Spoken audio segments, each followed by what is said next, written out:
Hello Year 9 and welcome to another week of online lessons.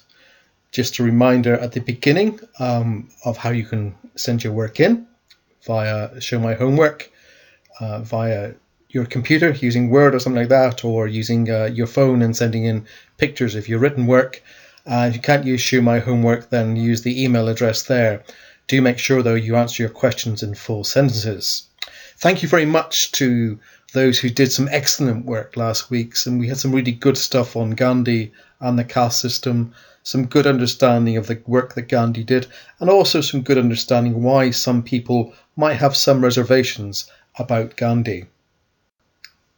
So let's come to this week's lesson, titled Human Rights in Ramadan, which you can copy in a moment and underline. And what I would like you to do then, once you've done that, is to look at those questions. This year, Ramadan began at sunset on Thursday, the 23rd of April. And what I want you to do is to use the internet to answer those 5 questions. During the month of Ramadan, when must Muslims fast? Who in the Muslim community is excused from fasting? From what are Muslims to abstain during the times of fasting? Why do Muslims fast during Ramadan?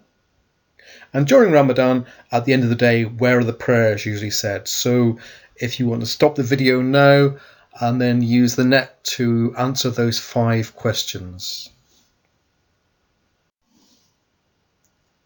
Our title for the lesson this week is Ramadan and Human Rights. So why is Ramadan a special time to focus on human rights? And here's a quote from a piece written by Fadi Aftani of Islamic Relief. He says, Ramadan is a special season.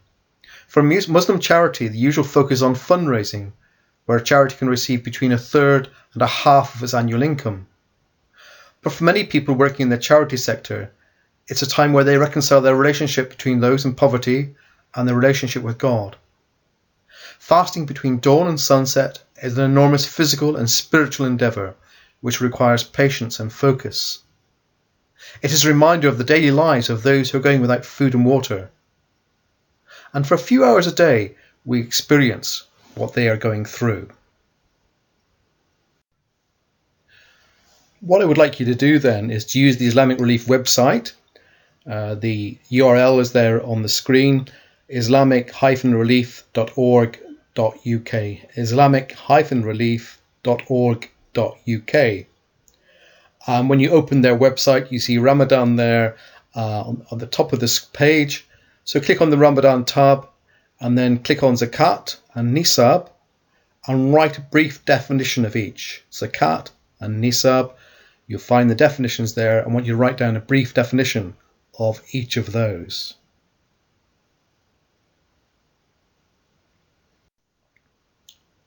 Let's go back then to those words from Fadi Aftani.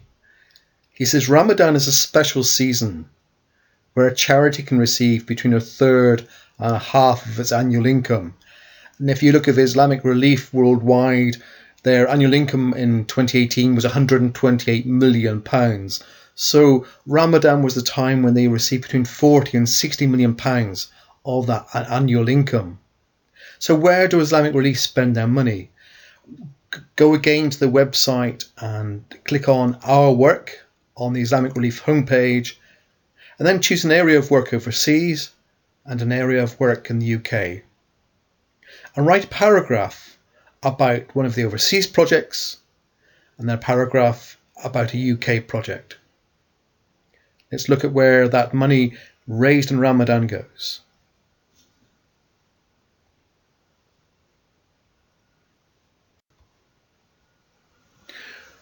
Finally, as a reflection on the lesson, how do you think the month of Ramadan promotes human rights?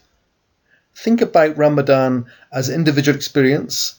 Think about how Ramadan contributes to Islamic work. How do you think Ramadan promotes human rights?